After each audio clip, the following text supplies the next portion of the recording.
Hello, welcome to the Edmunds CarCast podcast. I'm Matt, the moderator, DeAndrea, here with Alistair Weaver. Some interesting things over the weekend. I know you took a trip. I went out here we have this Father's Day car show on Rodeo Drive in Beverly Hills. And I believe it was like the 30 or 31st year of that event and Rodeo Drive's 50th birthday. And which I actually thought was Is older than Rodeo that. Drive only 50? Yeah, I thought That's so. extraordinary. Yeah, because it just seems like it was old Hollywood glam, black and white movies, and Yeah. uh, it turns out 50th Rodeo Drive, I guess. Uh, I went out there. We met Adam Carolla out there. We, did a lap around, and you've been out there in years past, and it's always been busy, but. This was nuts. This whole thing was nuts. Like, what it it's kind of difficult to sort of park down there and get around, and there's so many streets that are like one-way streets, so you can't kind of turn around and go back. But just walking, I mean, it was a cool event, don't get me wrong, it was Mm. awesome. But uh just walking was you're shoulder to shoulder with everybody there. So it's cool to see the cars and see so many people having such fun. And it's a free show. Like anybody can go. It's fantastic. A little tough to get photos of cars with that many people there. So we got invited to, for a little nosh up at the top of one of the stores. They have sort of so many of the stores on Rodeo have kind of a second or third level.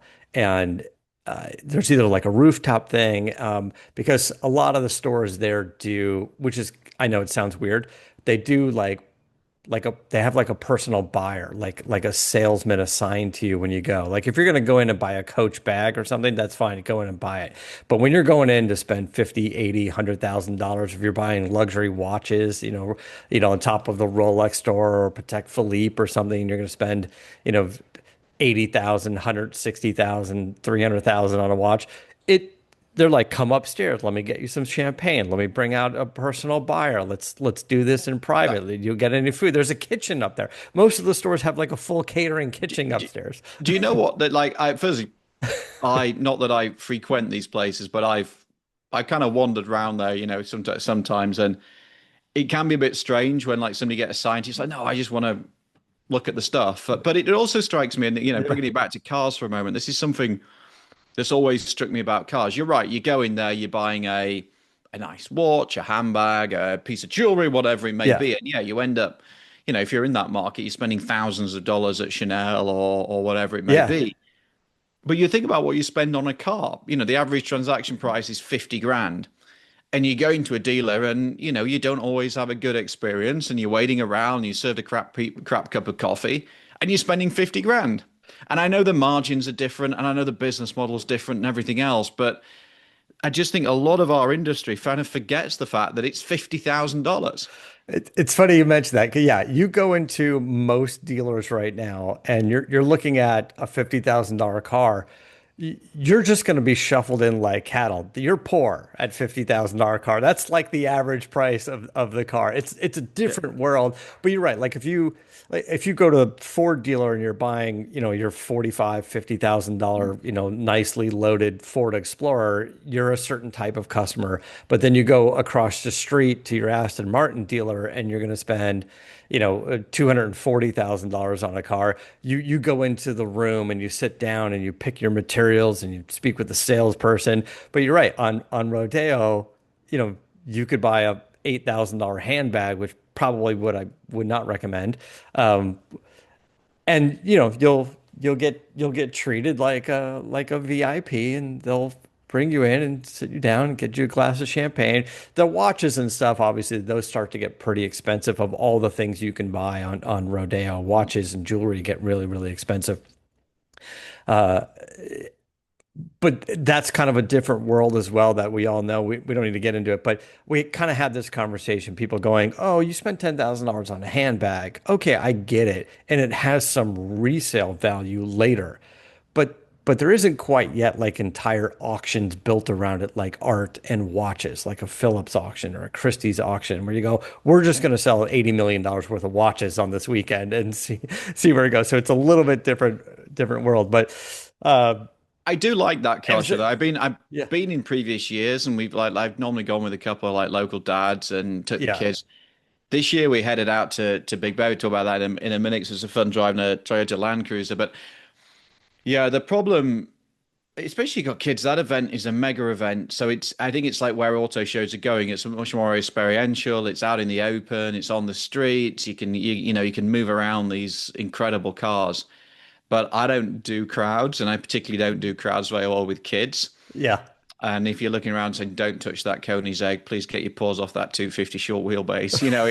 It sort of ceases to become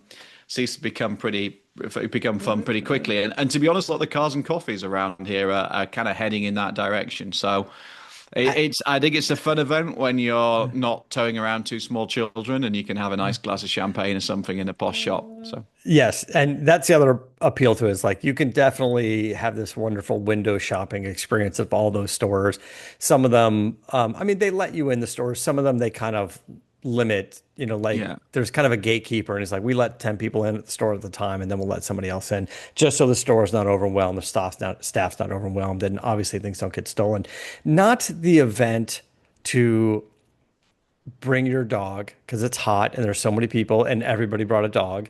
And you're right. If you're bringing children and your children are in a stroller, maybe a little young for the event. Also, by the way, every dad that's out there that drag their kids with them, they're teens and preteens. Every one of those kids are like, oh, we're just here for dad. It's Father's Yeah, Day. it's I'm Father's Day. gonna, You've got to do this. yeah, we're just doing it. Yeah.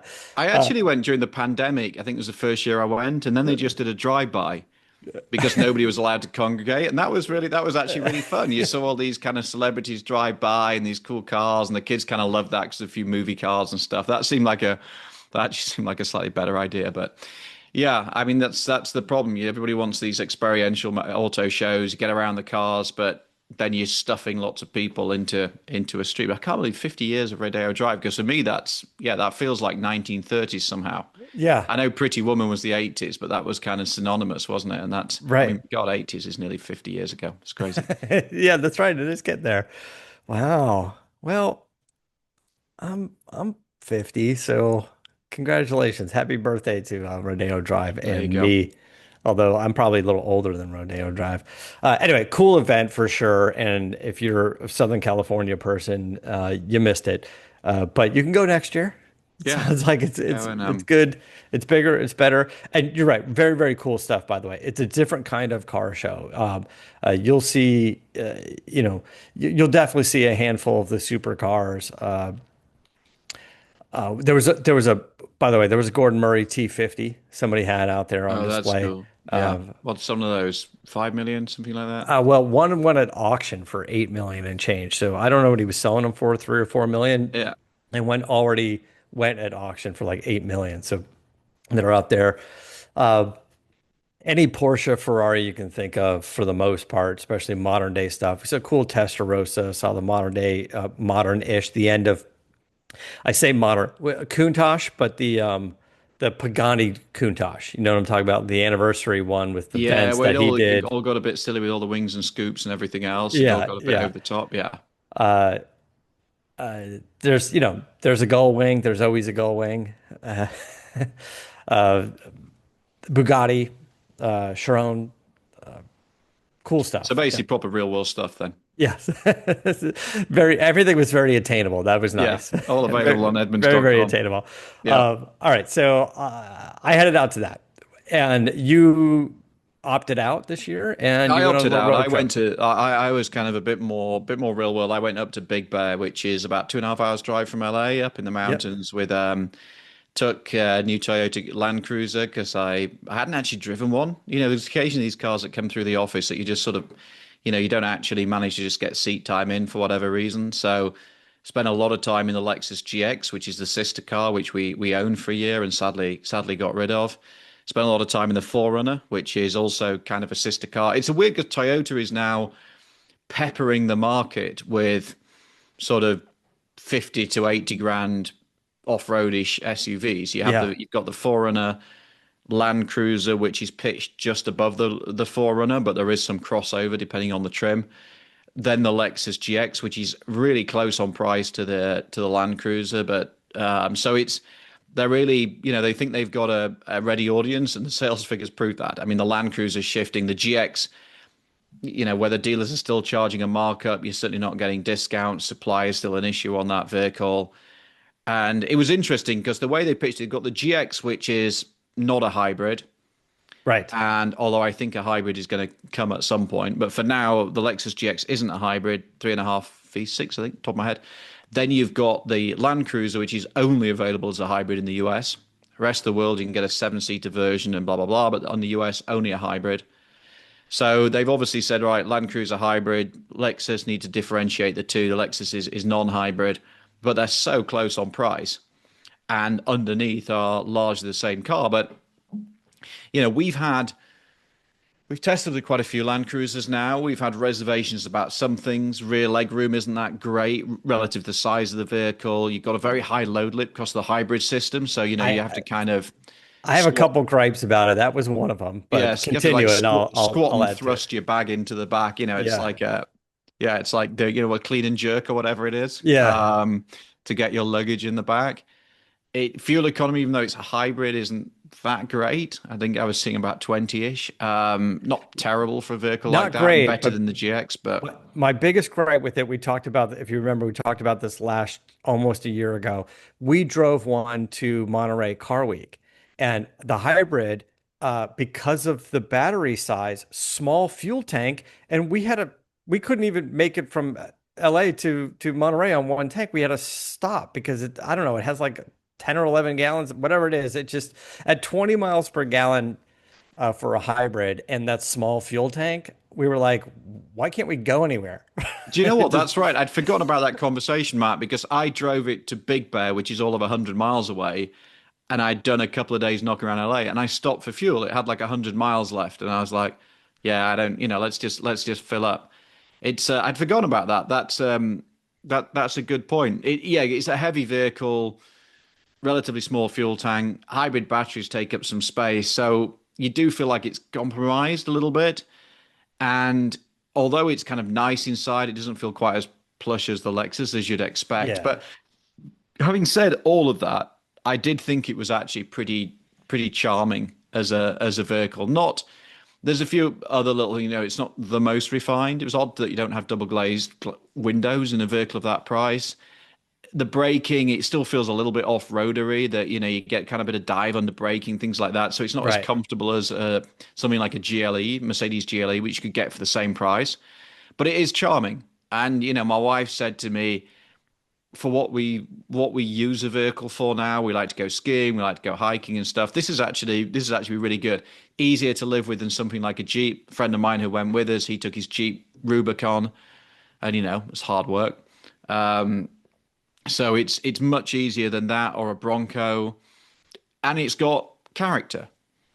But it's not. It does fall between like off-roader like a Wrangler or a Bronco and luxury SUV like a GLE. And I think a lot of people are looking at the Land Cruiser and saying it's nice, quite fancy one, but I'm going to buy the Lexus because it's barely any more money and it looks like something out of the future. I agree. I think the Land Cruiser is cool looking and it definitely stands out. Like it doesn't look like the cookie cutter SUV. And what's the version like with the round headlights, the The 1957 or 1958 is the 58? Yeah. 58, I think, is the entry level one. But then, yeah, the one I was in, which I think is probably the trim that most people are buying, is actually it's got the rectangular headlights, and then when you add the premium package, which is stuff like electric seats and blah blah blah blah, that takes it up into the 70s. So I think the vehicle I had was just over 70 grand. Yeah. So And what we're looking at, this was the more conventional one. You had this headlight yes, with style. the rectangular headlights at the front, which pretty much every Land Cruiser I've seen on the road has got is that trim rather than the entry level circular headlights. It's an interesting thing that they've done. Yeah. But I think most people buying a Land Cruiser will be in the 60s or the 70s. So it's very close in price. I think the Lexus starts in the high 60s. So it's an expensive vehicle. There's no getting away from it. I know we're going to talk about some Land Rover changes in a moment, and it lines up with a Land Rover Defender. It lines up with the Lexus. It's not as expensive as the old Land Cruisers, but they were a very different vehicle. This is based on the Forerunner hardware. I like it, but I also came away thinking it's a lot of money. It's a lot of money. I was impressed overall with just like the feel, the build quality still great. Toyota, Lexus, they still do that really well. Not a big departure. We're looking at the interior, not much different than the Lexus here. No, So it feels like a quality product, no question. With a sort of utilitarian edge. I like things like the rubber mats. They also sort of make sense to me. It's charming. It's different. It does feel, it feels like a kind of vehicle. I know this is the best Toyota cliche, isn't it? But it feels like a kind of vehicle that you'd buy and keep for 10 years. yeah, it was just when we took it on that road trip, and I was like, man, this just doesn't have a lot of total range in it. And every day I get out, when I drive around, there's a giant billboard not far from my house that has like a Camry hybrid Yes. on it, and it Yeah. says 663 miles of range, for the hybrid, the whole thing, the fuel and the electric, the whole thing. And I'm like, 663 people. I was even with someone the other day. They drove by. They go, 663 miles. That's huge. I was like, yeah. They're like, what's it doing? It's like nothing. It's just a really efficient hybrid Yeah, system it's with a a good. car as also. It's not a giant SUV on Yeah. off-road, massive off-road tires. And we talked about the Lexus ES and how good that is. I don't know whether it's going to catch on in the market, but I feel like we could be seeing the kind of the rebirth of the car in a way. I'm Yeah. not sure, the war. Well, has the war ended? In theory, it's ended.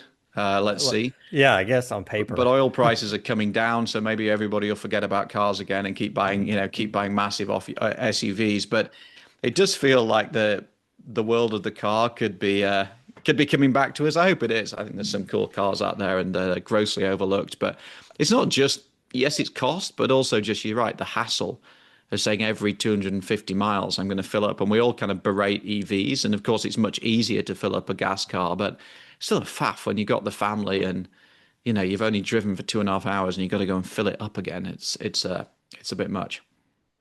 Now, looking at the price difference between the GX, the Lexus GX, and the Land Cruiser for similarly equipped versions, and the hybrid not really being that much more fuel efficient versus the V6, which, I don't know what it gets, like 17, 18 miles a gallon versus the hybrid that's 20. Uh, do you seriously look at the GX or and skip over the Land Cruiser, or do you still look at the Land Cruiser?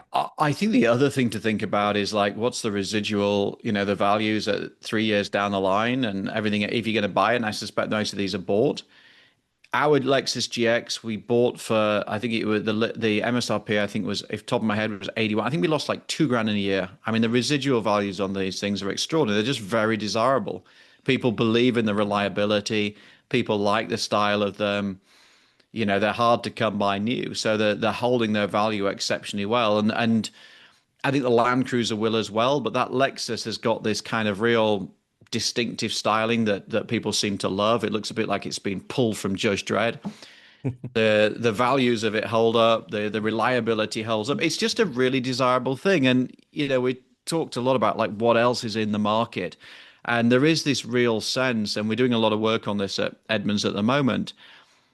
Everybody is trying to get into this off-road space. And I had lunch with one of Toyota's executives last Thursday, and he was talking about it. And it's not about that you would, it's about that you could. So I think everybody's very open to the idea that it's the Gore-Tex jacket that you wear once when it rains in LA. It's the Nike Air trainers. It's the you're not going running, but you could, and it's the same philosophy. And I was up in Big Bear, and everybody's trundling around in these things. Yes, some people are taking to the trails, but most people aren't. And I think Toyota's looking at it and saying, we recognize everybody likes this kind of adventure vehicle. Kia's doing the same thing with its is it X-Trail? X-Trail, is it? Oh, XRT with Hyundai. Honda has its no, There's Honda's the the X X-Trail. You X. see, this is the problem, right? One's an X Pro. X Pro. What's Kia? Kia's the X Pro, X Line. Yeah. God. It's you can tell why I'm struggling. Everybody's into it. XRT's Hyundai, Passport, X Trail, It's amazing we do this for a Kia. living. Well, some days we do it for a living. Yeah, X Yeah. Pro. X Pro is the Kia one. X X Pro. Pro. I remember now. You can get a Yeah. Telluride X Pro, the one with all the plastic on it. I don't actually Yeah. don't like the look of it very much, but yeah, there you go. But yeah, Defender. The other thing I suppose this week, Defender, Land Rover has announced in a sort of investor call, which is never always a tricky way to announce these things because it raises more questions than you actually want to answer. So it looks like Land Rover is going to partner with Stellantis to Yes. produce a US Defender, and it seemed the CEO of Jaguar Land Rover USA, who I think had been in position for about 13 years, a guy called Joe Aberhart, who I've known for 25 years because he started running Daimler Chrysler in the UK as a very, very young man. Fantastic. I always had a huge amount of time. I think he's an extremely able man. He's left. Whether the two are related is a moot point. But Land Rover is going to partner with Stellantis, or particularly with Jeep, to develop a Defender for the US. And what's not clear, at least not yet, Yeah. is this just production capacity that because of tariffs, Land Rover needs to build some vehicles in the US? So are they just borrowing a factory, which is far more common than most people realize in the automotive world? Or are they actually talking about building a Land Rover version of a Jeep? Which is Right. quite something to conjure with, isn't it? Right. So the question is Stellantis saying we will, JLR going build the vehicle we've designed, we've engineered, or are they saying let's sit down with your engineers, let's look at one of your existing platforms and how do we upmarket that or whatever into a Defender. So that's interesting. Yeah. Do you take the Grand Cherokee and build a version of a Defender? Can you imagine the Wrangler as a Wrangler as a Defender with, I don't know. I mean, historically, because like Jeep and Land Rover would both claim to be the original. I mean, you go back to World War Yeah. II and say, well, Jeep kind of was the original. Land Rover came along in 1948, but then, they kind of fight over who had the first luxury off-roader. Was it the Range Rover? Was it was it Jeep? So they've been these kind of rivals, and both would claim to be the real deal in a world where you've got Lexus GXs. Everybody would say, well, a Jeep or a Land Rover is still the real thing. So, but then Right. Even just going to the website and looking at the videos that they're promoting, like everything is just so sort of intense exploration. alpha. It's Yeah. like Defender is supposed to be really, really alpha. And if you think about the brands now, it's Defender, which is this alpha um, brand, which is all about, exploration, doing the Dakar, blah, blah, blah. And then you have Range Rover, and predominantly these days it's big Range Rover, which is, $150,000 or 130 to $200,000, something like that by the time you get in the spec you want, which is ultimate luxury and has retained this iconic status. You see them every day in LA, and I think they look fabulous. So it's like, who are they now? And they tried to split the brand off. They don't sell this. They sell Discoveries, but they don't really sell Discoveries. So it's either Defender, which is action, adventure, alpha. Look at me, I'm gonna, do something impressive, or it's Range Rover. I've made my money, and I'm going to enjoy some luxury. So where does Stellantis fit into all of that? Right. If it is just let's borrow a factory, that makes a lot more sense to me. The Defender's made in Slovakia, which was in itself an attempt to build it cheaper than you could build it in the UK. Now, because of Trump's tariffs, you want to build it in the US. Stellantis, as we know, is, in a lot of financial pain. So Stellantis is saying, hey, we've got this car plant over here. We've got this workforce ready to go. will build it for you. There's nothing particularly unusual about that. There's companies in Europe, Magna Steyr, for example, that make the G-Wagon under license. They Yeah. make BMWs under license. They made the I-Pace, I think, under Jaguar I-Pace under license. So there's nothing, and the what do you call it, the Ineos. So there's nothing new about that concept. I think what's got people talking is, well, Jeep has got a pretty terrible relationship. Jeep has got a terrible reputation for reliability right now. Land Rover has not got a good reputation for reliability right now. If you're putting the two together, you know, Yeah, right. What are you going to get? It just feels like a lateral move. There's not a lot of progression going on. There's no, but it depends, right? It yeah, depends how you're approaching that. Is it Stellantis building a car, and if so, you're going to give them all of the data, and then they've got to screw yeah. it together? Is it the bit that I struggle with, and I hope that I'm proved wrong. The bit that I struggle with is if this is a passport to let's develop cars together. Jeep and Land Rover have been rivals for so long. A Land Rover based on a Jeep, I don't know. I struggle with that. That feels like a slippery slope to me.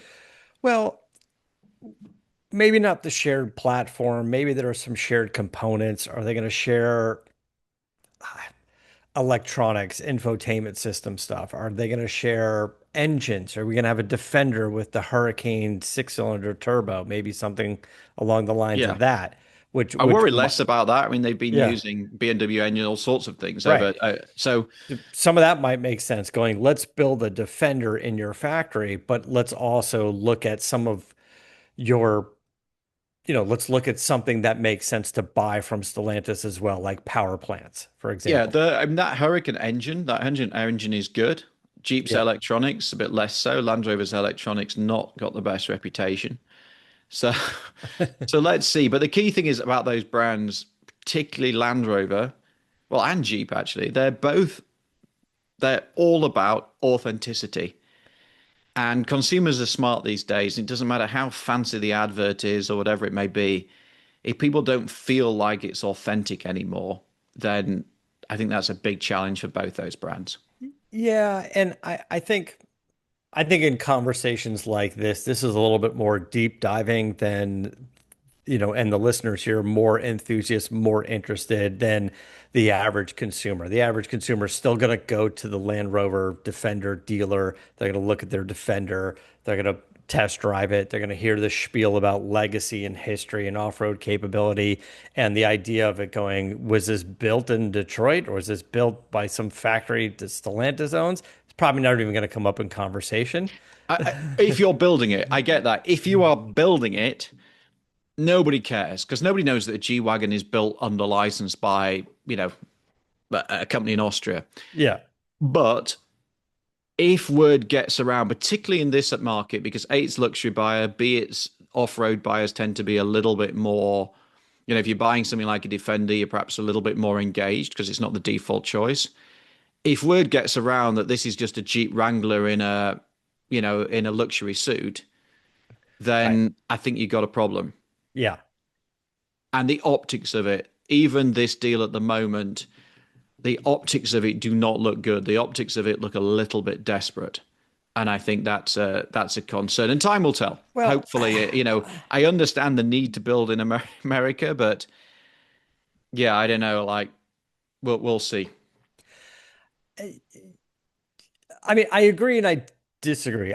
I saw it as a way for like JLR as a whole, that company definitely has had not just financial issues, but just a string of bad luck events. Their cyber attack, it's stopped production, just like lots of things. And Jaguar's big rebranding to this EV, which could be an interesting car, but the whole execution of that just didn't seem to go over well with pretty much anybody. So they for them to go, we need to save money. Also, all of Land Rover sells what 60,000 vehicles total in the United States a year. Like it's a significant number, but not if you're Toyota or Tesla or you're selling Seventy-eight RAV4. thousand five hundred. Yeah. And Defender is the biggest seller. Defender just ahead of Range Rover. I mean, it's interesting. Defender's like a 70, 80 grand vehicle. Range Rover, I think it starts at 110, but it's around, let's say 130 is the average price, maybe even slightly more than that. The Range Rover is a big cash cow. Range Rover Sport is sort of declining a little bit, but these are old vehicles. Yeah. The Range Rover hangs on, I think, just because it still looks amazing and it's different in the market and it's still got this incredible reputation. So It's what are still you doing? Your JLR is going to Stellantis and going, we want you to maybe build something like the Defender.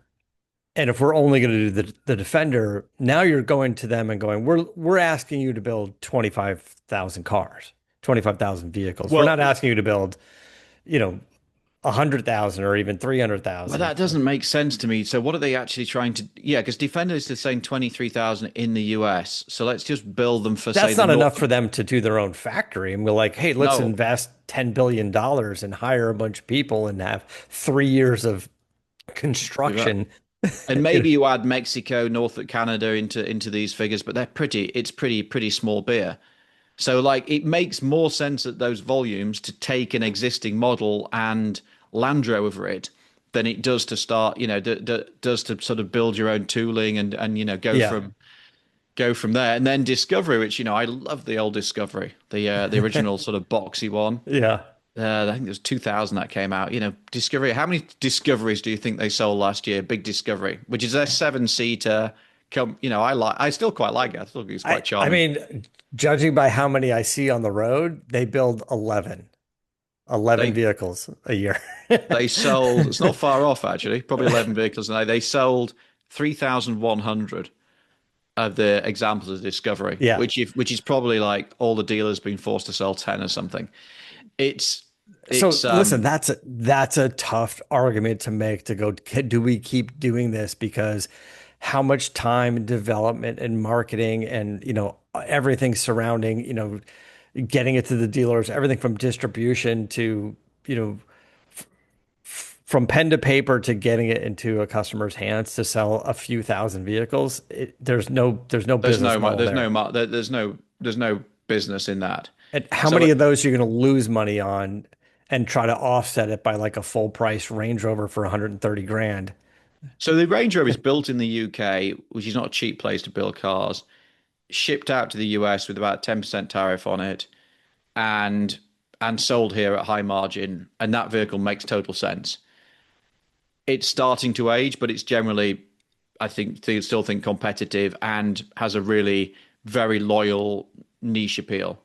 Range Rover Sport, maybe a little bit less so. You're much more up against things like Mercedes GLE, BMW X5, really good luxury vehicles, which are I mean, there's a new X5 on the way. There's a new GLE in short time as well. So much fresher in the market.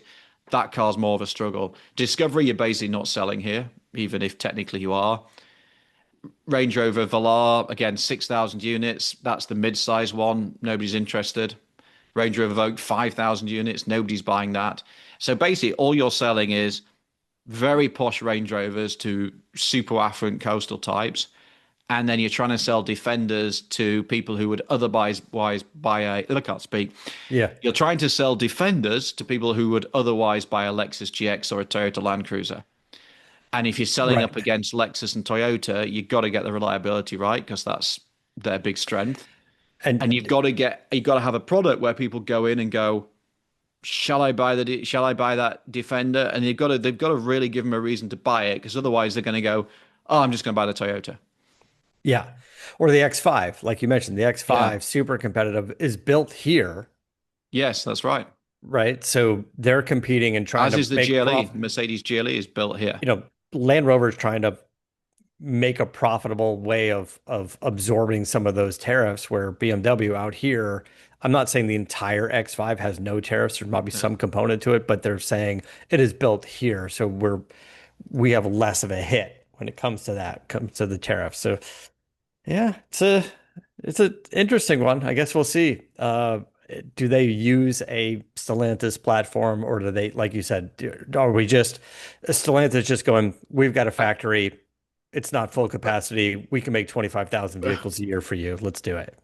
Yeah, but the economics of that don't make sense to me. So I think that what they're trying to do is say about Defender, they're going to bring a small Defender out in a smaller one out in Europe, which I guess is coming to the US. And so maybe that's part of the answer that at 70,000, maybe you can build them in Slovakia and send them over. If you're trying to sell them at 50,000, then you probably can't. It probably economics don't start to make sense. So we know there's a smaller Defender on the way. There's been talk about an EV Defender on the way as well, I was which gonna say maybe there's some EV, some shared EV technology that they want to tap into, some shared I can't hybrid imagine they want platform. shared EV technology from Stellantis. There's Yeah, problems there well, with the charger and the Jeep. That's like, no, yeah, surely not. I mean, a shared partnership with Rivian, maybe, that would, but if you're bringing out an electric Defender at 50, 60 grand, then that's a Rivian R2 rival. So yeah. you've got to get your tech right.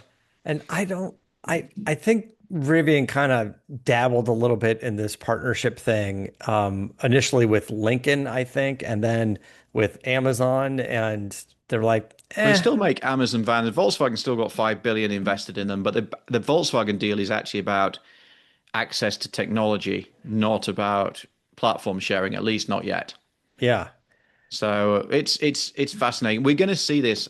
Uh, Everybody I speak to in the industry says the same thing that not everybody is going to survive. Stellantis as a business is under threat. A company like Nissan has got challenges.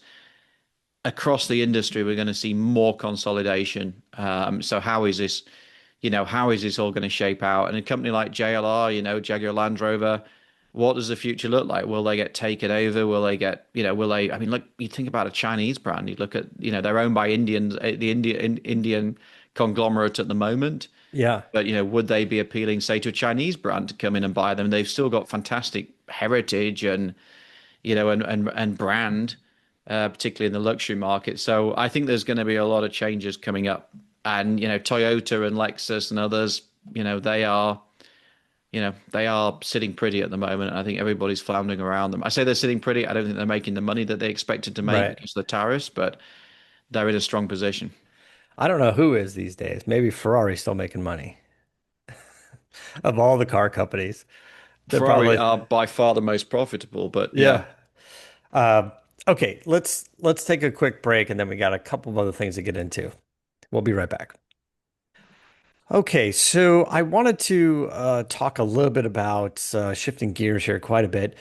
Chevy Bolt, you guys had your long-term test. Your what are we really? Is it 1 year test, long-term test? Because you jam a lot of miles into It's the the idea year. is what we call it the 1 year test, and we call it the 1 year test because whenever you said long-term test, all our research and we had no idea what you're talking about beyond the real niche of people who used to read car magazines in the 80s. So basically, what we're saying is we buy these things, we live with them for a year, like everybody else does. That is a proper consumer test. Lots of people, lots of different drivers and stuff going through the car. And a Chevy Bolt is our latest acquisition, and we had an old Bolt back in the day, which we actually enjoyed. So and what appealed was just it's cheap, right? That's the big draw of this thing. This is a genuine $30,000 $30,000 EV. Yes, the idea is to get in it fairly inexpensively, maintain it inexpensively, charge it inexpensively, not a massive battery. You don't need to haul around all that weight of some of the bigger EVs, something efficient and affordable. But it only works if it works, Yes, right?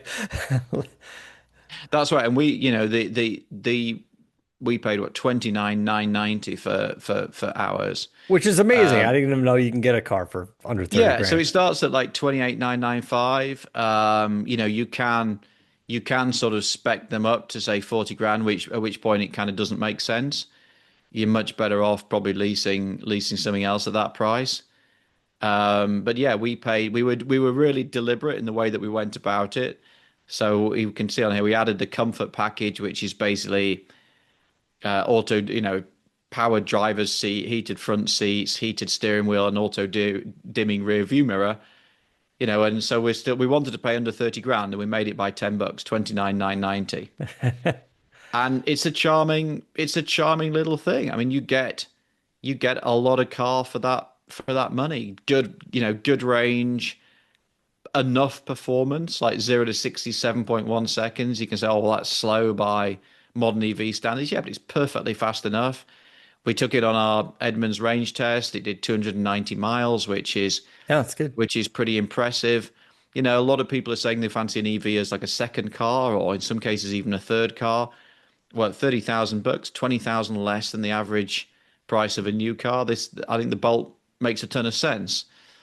But, and there's a fairly chunky but, it has not been faultless, which is really Yeah. frustrating. You guys had issues with Chevy Blazer and a lot of electronic issues.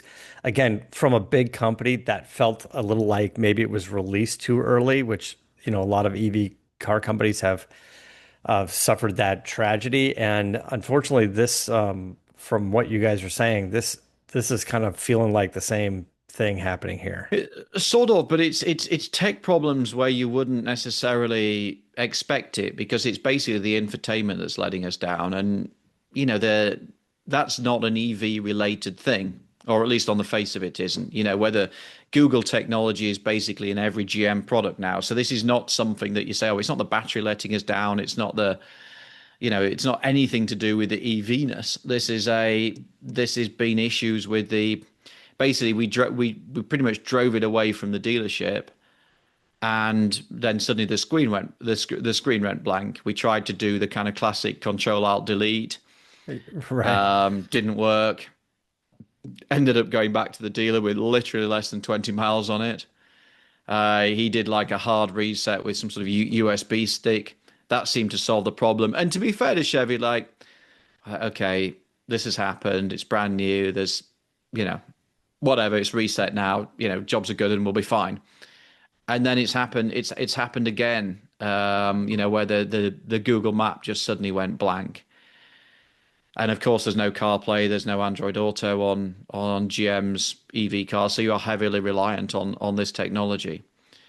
So now it's been back to the dealer twice, in a brand new car, less than 1,000 miles on the clock. So hopefully we can get over this, things will settle down, and we can, enjoy what we think is fundamentally a nice little car. But it's frustrating. We had all sorts of problems with the Chevy Blazer EV, but as you say, that was more related to it being a brand new EV. It's harder to understand why, the infotainment or the Google map keeps breaking down. That seems Right. like that should Well, surely be proven technology by now. I'm still questioning this direction that some of the car companies are going, saying no CarPlay, no Android Auto. Use your phone for everything. Why can't we use our phone? They're saying, nah, we can do it. Or they're not saying they can do it better because so far nobody's actually done it better. But yes, there is a sort of behind the scenes motivation of they want to control the data and other And sell information. subscriptions. Yeah, and Yeah. sell subscriptions. Rivian is probably doing it a little bit better than other people, but GM's stance on this, I don't know if it's a permanent stance that they're taking because at one point they were seeming hard-nosed about it, but maybe they've lightened up a little bit. I'm not quite sure, but this vehicle does not have CarPlay, does not have Android Auto.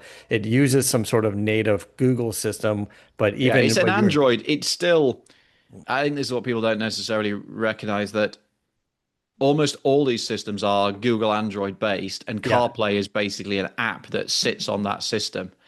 So CarPlay itself is not a system; it's kind of an app. So a lot of times you'll have Android based cars running CarPlay, which takes a bit of getting your head around. What GM's saying is, well, you've got Google Maps. What's your problem? You've got Spotify. You've got these things because we build those into the cars. My Cadillac has Spotify and it has Google Maps, and the Maps is fine, but the Spotify is not as good as the Spotify you get with Apple CarPlay, which is annoying, and the voice recognition doesn't work as well, which is annoying. yeah. And But then the also, it's connectivity, that's been an issue with the Bolt, right? It's yeah. got a built-in modem and it seems to be subpar compared to your phone. So why is that going wrong? I hope this is early days. And you kind of hope that, all right, it's a new car off the line that they've only built, they haven't built so many yet, but it's still, you shouldn't be having these problems. Let's see. Hopefully we can get over this. They can do a proper fix, and we'll enjoy what is a nice $30,000 car. So frustrating. Okay. All right. So moving on off of Chevy Bolt, let's talk about minivans. So we talked a couple of weeks ago. I love the Kia. I spent time in our Kia Carnival. Kids loved it. I enjoyed it. And we talked briefly about Mercedes having something called the VLE, We which talked we've about now this sort driven. of a little while ago, going, is this the right move? Because they want to do sort of a luxury adult people hauler and not the typical like kid hauler with the built-in vacuum and the rear seats that are easy to clean if you write on them with crayons and stuff. Like they're going for almost a limo type vehicle. I think it looks kind of cool and it looks amazing to me. And I'd love to be, going for a ride in this thing. But is this going to make sense here as a US market vehicle? It's still like most modern Mercedes. It still looks like a kind of dog's nose. Yeah. Do you know what I mean? Like this new grill. It still feels like it's got eyes and like a dog's snout on it. And it looks like a van. You can't. This is the problem. Like you've got a what they call a one box design. So you put the aerodynamics in, you put the crash safety in, you put the passengers in, you end up with something that looks like a van, and you're not going to get past that. It's a van with slidey doors, but you can have within that, I think, a cool. You can make something cool. We've seen this in, Japan is full of them. Renault had something really cool in the 80s called the Renault Espace, which was quite revolutionary at the time. Mercedes is trying to bring in, and their argument is quite interesting. They basically said, look, all the van, the commercial van-based things don't really work because you've got a lot of problems with NVH, noise, vibration, harshness. So the van is never built to be a luxury car from the outset. It's just not designed that way. It's not the priority. This is different. This is trying to say we're going to create like a luxury people mover. They're targeting, I think, posh hotels. They're targeting chauffeur market for celebrities or VIP airport pickup. Yeah. It's electric. There's rumors of gas versions coming as well, but at the moment it's electric. So it's because I think they are seeing it as being like the Cadillac Escalade market. Where you that kind of pulling up as a as a Yeah, as like an your Uber Uber Black or Black. something. Your Yeah, Uber something like Black, that. your 5 or 7 seats, big telly in the back so you can use it for work. I think it's 32 inches or something, massive telly in the back. Use it for watching movies or doing your work. I really like this. I think this is going to cost probably somewhere like 80 to 100 grand. So it's going to be around the same money as a Mercedes GLE or GLS. It's a bit bigger than a GLS. So this is a big vehicle. But I kind of look at it thinking this is going to be like a really nice way for like a family to travel. You've got room for your luggage, you've got big comfortable chairs in the back so you don't feel like you're flying coach if you're in the rear quarters. It's I don't know whether anybody's going to buy it because people like me sit and say this could make a load of sense. This would be really nice as a family car, and nobody buys it. Everybody buys a GLE, but we'll see. Well, I do think it makes sense as that kind of niche chauffeur posh hotel type market. 100%. I can see that, your A-list ride to the airport or see like a Wynn hotel buying, 10 of these things and having them in their fleet, especially the EV model, because all they're doing is going around Vegas into the airport and convention center and stuff, plug them in, they're quieter, the EV, that totally makes sense. The issue here is do you buy it as an owner and haul your kids around in this nice environment? I mean, obviously not with the white interior that we're looking at, but the question is how does it drive? Like if you're spending you as an example, if you're spending most of your time or you and your wife are spending most of your time driving the kids around, it has to be interesting to drive. It If does, it's but like not, most then EVs are not that interesting. The advantage of it being an EV is all the weight's going to be down the bottom.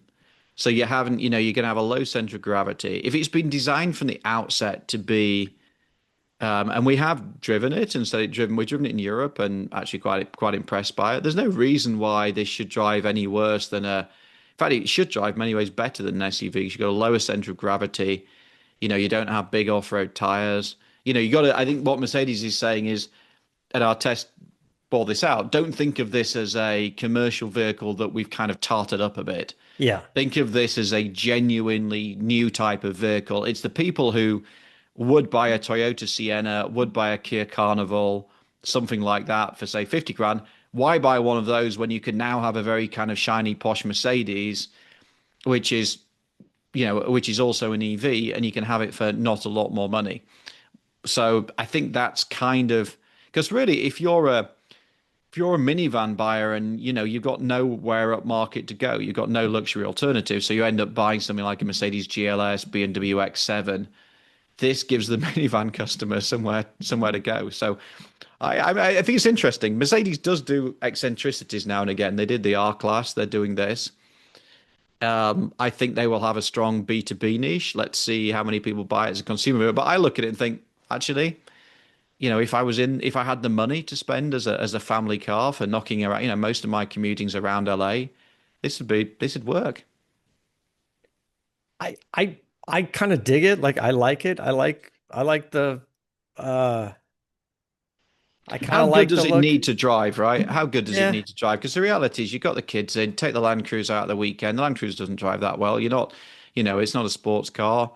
You're just knocking around in it. You want something that's quiet, comfortable, fast enough, decent range. Super quiet would be good, I mean, and space for the. and all the photos that are out there, excuse me, of it. I like the AMG Hammer wheels, Yeah, It's yeah, got yeah. some Yeah, like 80s. you get them on G Wagon as well, don't you? There. Yeah. Uh, Uh I'm thinking about, that car from kind of back in the day. I think that was kind of a cool looking car, the 80s yeah, car. you can get those wheels on a G Wagon now, where they Yeah. look like kind of dinner plates mounted vertically. Yeah, but with some history, if you know it, then you know it, right? You Yeah. you know you'll go to a Radwood event and you'll see the AMG, the Hammer, something with the wheels on it, and have it on the minivan. I think it looks it looks pretty cool. What I think will with the test case is, will people feel cool turning up in one of these?